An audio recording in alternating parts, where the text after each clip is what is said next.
Picture this, it's May 10th, 2025. You're in Le Mans, France. Harley Davidson CEO Jochen Zeitz and MotoGP's big boss Carmelo Ezpeleta, they step up to the mic. They're looking like they just brokered a deal to race on the fucking moon.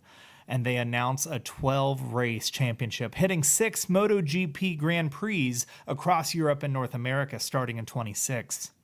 And these ain't your typical feather white MotoGP rockets.